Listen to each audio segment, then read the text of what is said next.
Welcome dear rockers, कैसे हैं आप सभी। तो आज हम लेकर आ चुके हैं रिसेंटली रिलीज हुई एक शानदार साइंस फिक्शन मूवी। पृथ्वी पर एक बड़ा मेट्रोइड गिरता है और उस जगह पे एक पोर्टल बन जाता है। उस पोर्टल के जरिए कई खतरनाक मॉन्स्टर्स पृथ्वी पर आ जाते हैं जो इंसानों का करते हैं शिकार, और वो जिसे भी घायल करते हैं वो इंसान भी मॉन्स्टर में म्यूटेट हो जाता है। लेकिन किसी वजह से उनका हमला औरतों पर कोई असर नहीं करता, सिर्फ मॉन्स्टर बन जाते हैं मर्द लोग। इस वजह से अपनी कहानी की हीरोइन एक विमेंस आर्मी की मदद से उन मॉन्स्टर से लड़ रही है। उसका परिवार इस मॉन्स्टर अटैक से बचने की पूरी कोशिश करता है। तो क्या हुआ दोस्तों आगे, इस मॉन्स्टर एपोकलिप्स का अंत कैसे हुआ या फिर नहीं, ये सब जानने के लिए आइए देखते हैं 2025 में रिलीज हुई एक super science fiction action horror movie जिसका नाम है वर्ल्ड ब्रेकर, जिसमें रेजिडेंट एविल मूवी की वो शानदार फेमस एक्टर भी है दोस्तों। तो कहानी की शुरुआत में अपनी कहानी की हीरोइन लारा को दिखाते हैं। लारा एक वुमेन्स आर्मी की चीफ है दोस्तों। तो जब वो ऑर्डर देती है तो उसकी सारी सोल्जर फ्लेयर गन को फायर करती है, जिसमें से सामने की पूरी जगह रोशन हो जाती है। और फिर लारा के ऑर्डर के मुताबिक सभी आगे बढ़ती है। कुछ देर के बाद सामने से गुर्राहट आती है, मतलब बहुत खतरनाक, और तभी सारे सोल्जर्स भी चिल्लाती हैं। और तब दिखाते हैं दोस्तों कि सामने से कई मॉन्स्टर्स इन पे हमला करने के लिए आ रहे हैं। लारा अटैक का ऑर्डर देती है तो उसकी सोल्जर्स पूरे जोश में उन मॉन्स्टर्स पे हमला करती है। एक और एक घमासान युद्ध चल रहा है तो दूसरी ओर लारा की बेटी विला को दिखाते हैं जो कि एक सेफ जगह पे है। और लारा का पति जिसका नाम स्टीवन है दोस्तों, वो भी विला के साथ है। विला पूछती, पापा ये मॉन्स्टर्स आए कहाँ से थे? तो स्टीवन बताता है कि बेटा कई साल पहले पृथ्वी पर एक मेट्रोइड गिरा और उस जगह पे एक पोर्टल बन गया, जिसके जरिए ये सारे मॉन्स्टर्स पृथ्वी पे आने लगे और इंसानों पर बुरी तरह से हमला होने लगा। और वो मॉन्स्टर्स किसी पे छोटा सा खरोंच भी कर देते हैं तो उस ह्यूमन को भी वही वायरस इन्फेक्ट कर देता है और वो भी मॉन्स्टर्स बन जाते हैं, यानी कि म्यूटेट हो जाते हैं। लेकिन हाँ, अभी तक सिर्फ और सिर्फ लड़के और मर्द ही उनके हमले से म्यूटेट हुए हैं। औरतों में आज तक कोई भी उनके अटैक से म्यूटेट नहीं हुआ, इसलिए औरतें इन मॉन्स्टर्स के खिलाफ लड़ रही हैं। तुम्हारी माँ उन सब में से ज्यादा काबिल है, इसीलिए वो उनकी चीफ है। और जब ये युद्ध नहीं हो रहा होता तो लारा विला के साथ वक्त बिताती है। विला के जन्म से पहले ये मॉन्स्टर्स पृथ्वी पर आ चुके थे, और क्योंकि विला ने दूसरे एनिमल्स बर्ड्स वगैरह नहीं देखे थे तो लारा उसको डॉल्स के जरिए एनिमल्स बर्ड्स के बारे में सिखाया करती थी। विला पूछती, माँ क्या ये एनिमल्स और बर्ड्स अभी भी जिंदा हैं? लारा कहती है, जरूर जिंदा होंगे बेटा, लेकिन पता नहीं वो कहाँ है। और हाँ, तुम फिक्र मत करो, एक न एक दिन इंसान इन मॉन्स्टर्स को खत्म कर देंगे और फिर तुम आजाद घूम पाओगी और इन सारे एनिमल्स और बर्ड्स को रियल में देख पाओगी बेटा। अब दोस्तों अगले दिन विला का 16वां बर्थडे होता है और उसके पेरेंट्स उसके लिए एक केक बनाकर सेलिब्रेट करते हैं। लारा ने विला के लिए एक वुलन कैप बनाई होती है जिससे वो विला को गिफ्ट करती है, और विला भी बड़े चाव से उसे पहन लेती है। तभी स्टीफन उसे एक वुलन डॉग देता है और बताता है, इसे इंसान अपने घरों में पाला करते थे और बेटा एक दिन मैं तुमको एक रियल डॉग गिफ्ट करूंगा। लेकिन तभी दोस्तों अचानक कैंप में अनाउंसमेंट होता है कि खतरा है, जगह खाली करो। दरअसल ये लोग एक जगह पे हमेशा के लिए नहीं रुकते, वरना मॉन्स्टर्स के अटैक का शिकार हो जाते हैं। इसीलिए कई परिवार मिलकर एक जगह से दूसरी जगह जाकर कैंप बना के रखते हैं, और जब एक जगह पे खतरा नजर आए तो वो दूसरी जगह चले जाते हैं। अब इन्हें जल्दी से जल्दी अपनी चीजें समेट कर यहाँ से निकलना होगा। शुरुआत में जो युद्ध दिखाया गया था ना, उसमें लारा की कई सोल्जर्स मारी गई थी। उस बारे में लारा बड़े दुख के साथ स्टीवन को बताती है, और स्टीवन भी उसको दिलासा देता है और पूछता है कि ये तुम्हारे गाल पे जो घाव है वो कब लगा? लारा कहती है कि इसको लगे हुए तो पूरे 72 घंटे हो चुके हैं। अगर मुझे म्यूटेट होना होता तो मैं कब की म्यूटेट हो चुकी होती। तुम फिक्र मत करो, वैसे भी मॉन्स्टर अटैक से औरतों को आज तक कुछ नहीं हुआ। फिर लारा के परिवार की तरह उस कैंप के और भी कई सारे परिवार कुछ गाड़ियों में वहां से निकलते हैं। सोल्जर्स उनको अलग अलग गाड़ियों में चढ़ा रही होती है। तो लारा विला से कहती कि बेटा मुझे अपनी सोल्जर्स के साथ जाना होगा, तुम पापा को तंग मत करना, उनकी बात ध्यान से सुनना। ये कहकर लारा स्टीवन और विला से विदा लेकर निकलती है। सारी गाड़ियां जाने लग जाती है। विला स्टीफन से चिपक जाती है और अपनी माँ की सुरक्षा के लिए भगवान से प्रार्थना करती है। और इस समय दोस्तों बहुत ही टेंस माहौल होता है। तब एक सोल्जर उनका मूड हल्का करने के लिए कहती है, शुरू में हमने सोचा था कि वो मॉन्स्टर्स औरतों को भी म्यूटेट करवा देंगे, लेकिन बाद में पता चला कि मॉन्स्टर्स अटैक से औरतों को कुछ नहीं होता। वैसे औरतों और मर्दों के ब्रेन स्ट्रक्चर्स काफी अलग है। मेल ब्रेन बॉडी साइज के कंपैरिजन में बड़े हैं, लेकिन उनके न्यूरल कनेक्शंस उतने ज्यादा नहीं है जितने की फीमेल्स के हैं। शायद इसी वजह से मेल आसानी से मॉन्स्टर्स का शिकार हो रहे हैं, जबकि उस वायरस का फीमेल्स पे अभी तक कोई असर नहीं पड़ा। तो विला उन सोल्जर्स की बातें सुनते हुए सो जाती है। अचानक कोई आवाज आती है और गन शॉट सुनाई पड़ते हैं। लगता है मॉन्स्टर्स को इस जगह का पता चल चुका है और सोल्जर्स उन्हीं को शूट कर रही है। विला बहुत डरी भी होती है, लेकिन स्टीवन उसको शांत करता है कि बेटा जब तक मैं हूँ तुम्हें कुछ नहीं होगा, डरो मत। अंदर बैठी हुई एक सोल्जर बाहर जाती है, लेकिन तभी एक मॉन्स्टर की दहाड़ सुनकर सभी अपनी सांसें रोककर चुपचाप अंदर बैठ जाते हैं। और जब माहौल जरा शांत हो जाता है तब उनको लगता है कि चलो मॉन्स्टर चला गया। लेकिन दोस्तों अचानक वो मॉन्स्टर एक औरत को पकड़कर बाहर खींच लेता है। डर के मारे सभी गाड़ी से उतरकर भागते हैं, लेकिन सामने से और मॉन्स्टर्स को पाकर वो दूसरी दिशा में भागते हैं। सोल्जर्स इनको बचाने के लिए मॉन्स्टर्स को शूट करती जाती हैं, लेकिन मॉन्स्टर्स आते ही जाते रहते हैं और कुछ लोगों पे हमला भी कर देते हैं। तो विला गाड़ी के नीचे छुप जाती है, लेकिन वहाँ भी एक मॉन्स्टर आकर उस पे घुर्राता है। पर तभी दोस्तों एक सोल्जर उन मॉन्स्टर को शूट कर देती है, लेकिन शूट करने से उनकी जान नहीं जाती। उन्हें जान से मारने का इकलौता तरीका है उनका सर धड़ से अलग कर देना। इसीलिए वो सोल्जर उस मॉन्स्टर का सर काट देती है और फिर पता चलता है कि विला को बचाने वाली वो सोल्जर कोई और नहीं बल्कि लारा ही थी। लारा फिर विला और स्टीवन से कहती है कि पास के जंगल के अंदर चले जाओ, फिलहाल वही एक सेफ जगह है और हाँ, कहीं मत रुकना। इस बीच क्या होता है कि मॉन्स्टर्स ने एक बुजुर्ग आदमी पर अटैक किया होता है, जिसकी वजह से वो म्यूटेट हो रहा था। ऐसे में उसको जान से मारने के अलावा कोई रास्ता नहीं होता, वरना वो दूसरे आदमियों को इन्फेक्ट करेगा। इसीलिए ना चाहते हुए भी एक सोल्जर उसको जान से मार डालती है और अब स्टीफन और विला के साथ बाकी लोग भी जंगल की ओर जाने लग जाते हैं। लेकिन दोस्तों, लारा और दूसरी सोल्जर्स वहीं पे रुक जाती हैं ताकि मॉन्स्टर से इन लोगों को बचा सके। स्टीवन समझ जाता है कि लारा अपनी जान देने के लिए तैयार हो गई है। बहुत ही इमोशनल होकर उसे गुड बाय कह के जाता है। अब अगली सुबह दिखाते हैं कि सारे लोग जंगल में अलग अलग दिशाओं में जा चुके हैं। स्टीफन और विला एक झील के पास पहुंच जाते हैं जहां एक बोट होता है। स्टीवन उस बोट को चेक कर रहा होता है और तभी जंगल से किसी की आवाज आती है। विला कहती है कि पापा, लगता है कोई मुसीबत में है, आप प्लीज जाकर उसकी मदद कीजिए ना। स्टीवन कहता है कि नहीं बेटा, फिलहाल हम किसी पर भी विश्वास नहीं कर सकते। वो कोई इन्फेक्टेड या म्यूटेटेड इंसान भी तो हो सकता है जिससे हमें खतरा होगा। और तब जंगल से एक आदमी निकलता है जो कहता है वो मेरा बोट है, तुम उसे क्या कर रहे हो? स्टीवन कहता है हम बोट को कुछ नहीं कर रहे, हम तो खाने की तलाश में हैं। फिर वो आदमी गन दिखाकर कहता है कि झूठ मत बोलो, सच बताओ तुम क्या लेने के लिए आए थे। इतने में पीछे से कोई आवाज सुनकर वो आदमी मुड़ता है तो स्टीवन उसकी पीठ पर एक मॉन्स्टर के काटने का निशान देख लेता है। मतलब ये आदमी म्यूटेट हो रहा है दोस्तों और जल्द ही बन जाएगा मॉन्स्टर। अब स्टीवन कहता है कि तुम सच कह रहे थे, मैं बोट की तलाश में ही यहाँ पे आया था, लेकिन तुम्हारे बोट में फ्यूल नहीं है। पर मैं एक जगह जानता हूँ जहाँ बहुत सारा फ्यूल है, अगर तुम वहाँ जाकर फ्यूल ले लोगे तो कम से कम तुम तो अपनी बोट में यहाँ से बच निकल पाओगे। ये सुनकर वो आदमी स्टीवन के साथ चल देता है। उसको जंगल में ले जाकर स्टीवन उसको अपना चाकू से मार डालता है और फिर वापस आकर विला के साथ उस बोट में बच निकलता है। बहुत दूर सफर करने के बाद वो एक आइलैंड पे पहुंच जाते हैं जहाँ पे कोई नहीं रहता। स्टीवन और विला वहीं पे रहने लगते हैं और विला रोज उस आइलैंड की एक ऊंची जगह पे जाकर बैठ जाती है और उस जगह को देखती रहती है जहाँ से वो आए थे। वहाँ अब भी दोस्तों हर वक्त युद्ध ही चल रहा है। एक दिन वो एक समुद्री पक्षी को उड़ते हुए देखती है और पहली बार था ये जब वो किसी पक्षी को देख रही है। बहुत ही एक्साइटेड होती है। वो उसका पीछा करते करते पहाड़ों के बीच उसके घोंसले तक पहुंच जाती है और जब पक्षी वहाँ नहीं होता तो वो उसके घोंसले में रखे 4 अंडों में से 3 ले लेती है और कहती है सॉरी, हमारे पास खाने की कमी है,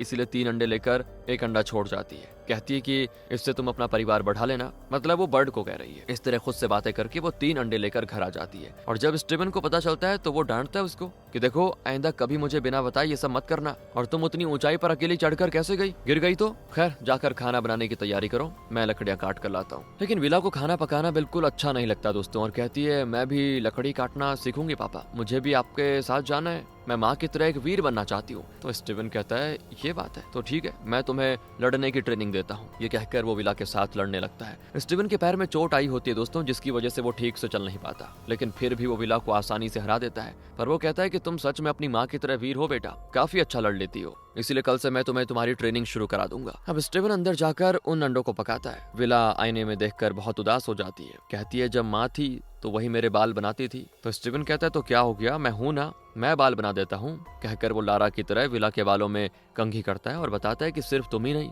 मैं भी तुम्हारी माँ को बहुत मिस करता हूँ बेटा। दोनों एक दूसरे को हक करते हैं दोस्तों और कुछ अच्छी बातें करते हैं। स्टीवन हमेशा विला को एक कहानी सुनाता था जिसमें एक हट्टा कट्टा सुपर हीरो एक तेज धार वाली कुल्हाड़ी से हजारों मॉन्स्टर्स को काट फेंकता था। विला कहती है और कितने दिन मुझे ये बनी बनी कहानी सुनाते रहोगे पापा, मैं जानती हूँ कि ऐसा कोई भी आदमी पैदा नहीं हुआ जो इतने सारे मॉन्स्टर्स को काट के फेंक सके, कहीं आप अपनी खुद की लाइफ में हुई लड़ाई को बढ़ा चढ़ाकर तो नहीं कह देते। और स्टीवन को हंसी आ जाती है क्योंकि विला ने उसको पकड़ लिया था। दरअसल जब ये मॉन्स्टर्स पहली बार पृथ्वी पर आए थे ना, तो स्टीवन उनसे खूब लड़ा और उसी ने पता लगाया था कि मॉन्स्टर्स बुलेट से नहीं बल्कि सर कटने से मरते हैं। अब स्टीवन विला को बताता है कि ये मॉन्स्टर्स बेटा हमेशा हमेशा के लिए यहाँ नहीं रहेंगे, ऐसा वक्त भी आएगा जब सभी इंसान मिलकर इन्हें पूरी तरह से खत्म कर देंगे, लेकिन तब तक हमें ये बात अपनी आने वाली पीढ़ी को बताते रहना होगा कि इन मॉन्स्टर का सर काट कर ही इनको खत्म किया जा सकता है। अगले दिन की बात है, स्टीवन तट पे जाकर कुछ लैंड माइन सेट करता है। फिलहाल तो मॉन्स्टर्स पानी में स्विम करके यहाँ नहीं आ सकते, लेकिन अगर किसी दिन वो इवॉल्व होकर स्विम करके यहाँ पे आ गए तो इस लैंड माइन पे पैर रखते फटकर मर जाएंगे। इसीलिए स्टीवन इन लैंड माइंस को सेट कर रहा है। फिर वो विला के साथ तट पे बैठा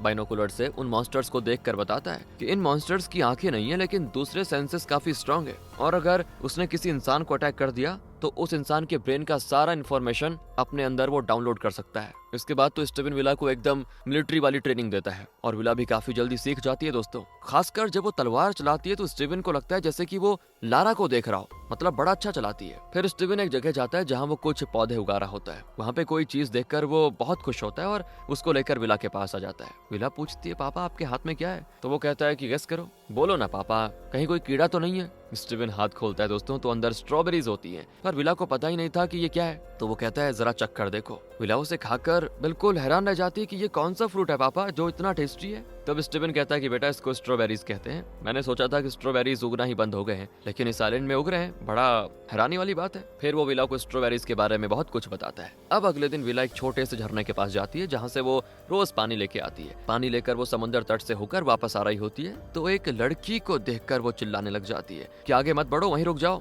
दरअसल वो लड़की उस लैंड माइन पर पैर रखने वाली थी जो कि स्टीवन ने मॉन्स्टर्स के लिए बिछाए हुए थे। वो लड़की घबरा के रुक जाती है। फिर विला उसके थोड़े पास जाकर कहती है कि बिल्कुल मत हिलो और एकदम पीछे चले जाओ और थोड़ा सा घूमकर इस तरफ देखो। दरअसल वो लड़की बाल बाल बच गई थी, क्योंकि अगर वो एक कदम भी आगे रखती तो माइन पर पैर रखते फट जाता, वो बेचारी की जान चली जाती। अब वो बहुत डरी भी है। अब विला तो उसको घर लेके जाना चाहती है, लेकिन वो डर के मारे नहीं आना चाहती। इसलिए विला उसको एक गुफा में लेके जाती है जहाँ वो अक्सर जाया करती थी। जब वो लड़की थोड़ी मतलब नॉर्मल होती है तो विला पूछती है अपने बारे में बताओ ना कुछ। वो अपना नाम रोजी बताती है दोस्तों और कहती है मैं, मेरे पापा और मेरा भाई तीनों बोट पे जा रहे थे। पापा ने कहा था कि मॉन्स्टर स्विम नहीं कर सकते, लेकिन अब तो वो स्विम करने लगे और उन्होंने हमारे बोट पे हमला कर दिया जिसमें मेरे पापा और भाई दोनों मारे गए। सिर्फ मैं जिंदा बच गई हूँ, कहकर बेचारी रो पड़ती है। रोजी के सर से खून निकल रहा होता है। विला पूछता है ये कैसी चोट है? तो वो बताती है कि बोट से मेरा सर किसी चीज से टकरा गया था, बस उसी का ये घाव है। विला कहती है ठीक है, तुम यहीं पे रुको, मैं अपने पापा को मदद के लिए बुला लेती हूँ। लेकिन रोजी कहती है कि मुझे यहाँ पे अकेली छोड़कर मत जाओ ना, मुझे डर लगता है। और अगले सीन में विला एक जंगल में होती है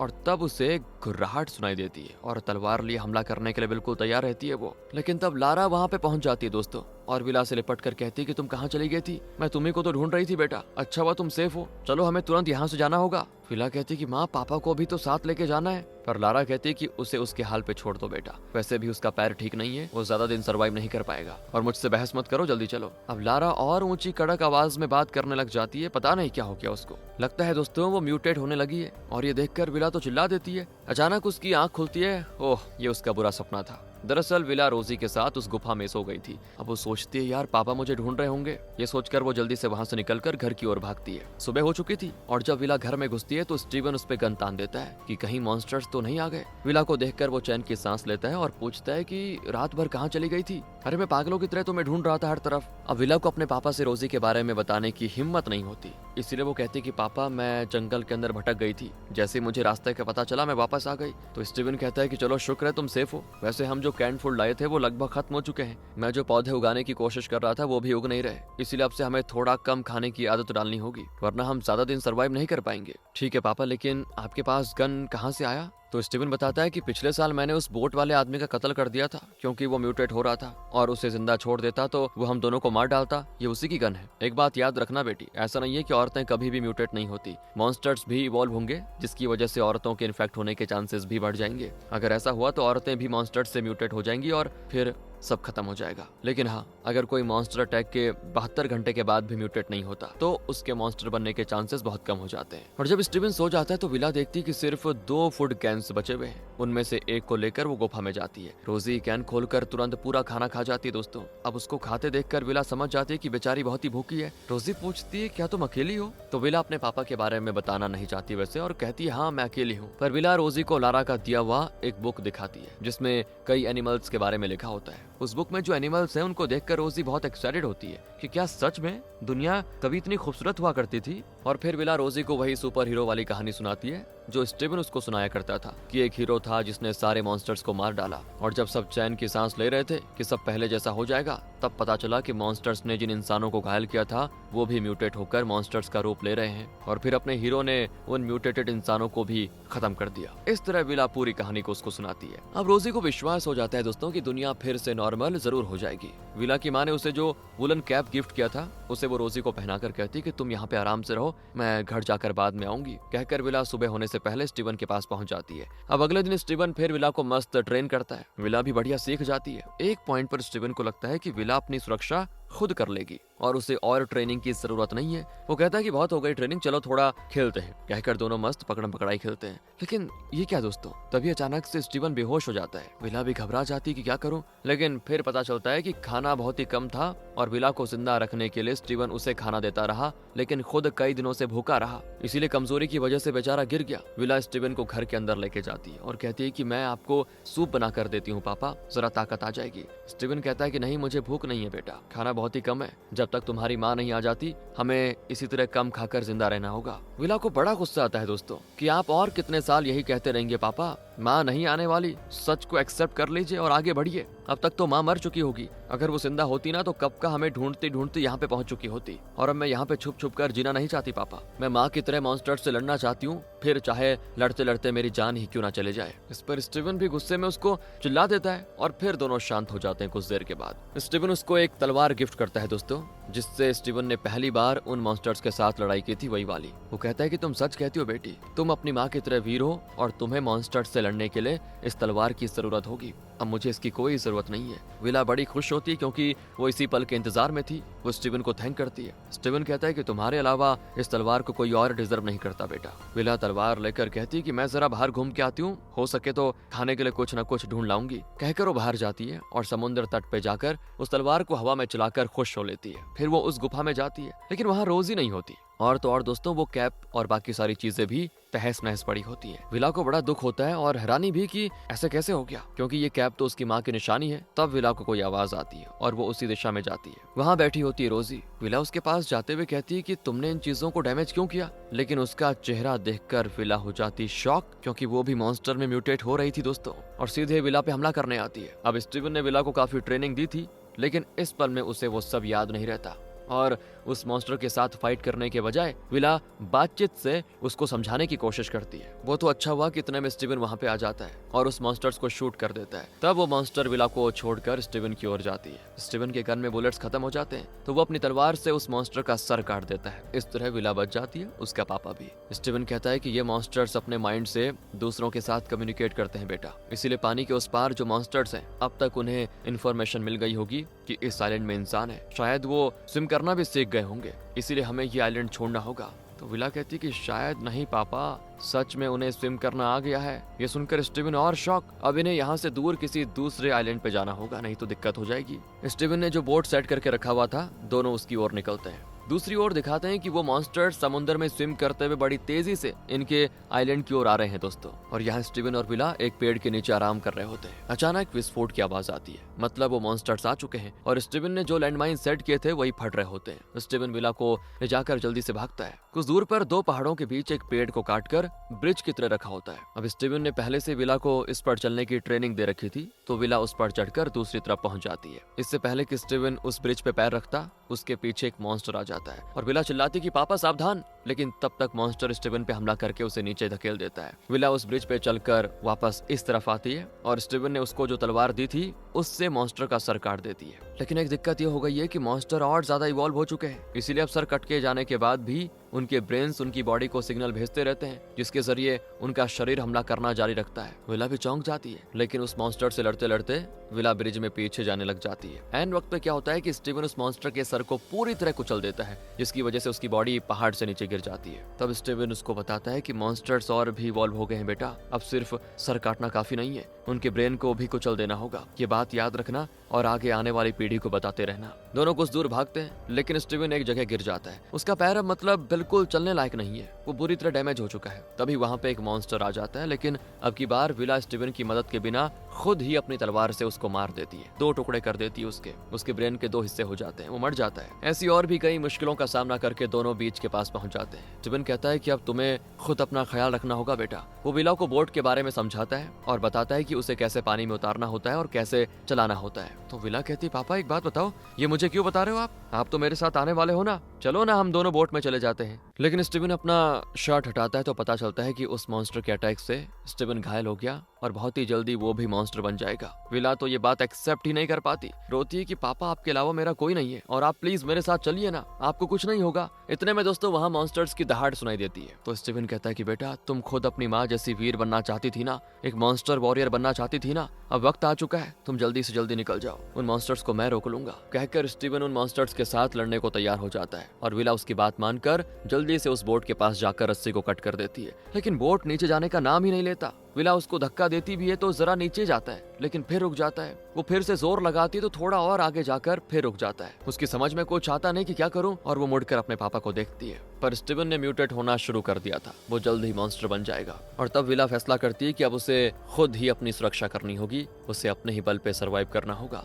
और वो अपनी तलवार निकालकर उन मॉन्स्टर से लड़ने को तैयार हो जाती है। और स्टीवन को बहुत खुशी होती है कि अब उसकी बेटी को उसकी जरूरत नहीं है, क्योंकि वो खुद अपना ख्याल रखने के काबिल बन चुकी है। और तभी समंदर में कोई आवाज आती है। वो मुड़ती है, देखती है कि उसकी माँ लारा अपनी टीम के साथ विला को रेस्क्यू करने आ गई है। मतलब लारा मरी नहीं थी दोस्तों, लारा को कहीं से एक डॉग मिला था और विला को असली डॉग दिखाने के लिए वो उसे अपने साथ लाई थी। इसी बीच उस आइलैंड पे ढेरों मॉन्स्टर्स इन पे अटैक करने आ जाते हैं, लेकिन अब विला को उनसे डर नहीं लगता और वो तलवार ऊंची करके मॉन्स्टर्स को ललकारती है और उनसे लड़ने के लिए बिल्कुल तैयार होती है। वो जानती है कि अब उसकी माँ उसके साथ है, इसलिए उसको किसी से डरने की जरूरत नहीं है। और इसी के साथ दोस्तों ये कहानी यहाँ पे खत्म हो जाती है। वह अगर ये वीडियो अच्छी लगी हो तो लाइक करें, शेयर करें। मिलते हैं आपसे अगली वीडियो में। ध्यान रखेगा अपना and finally thanks for watching.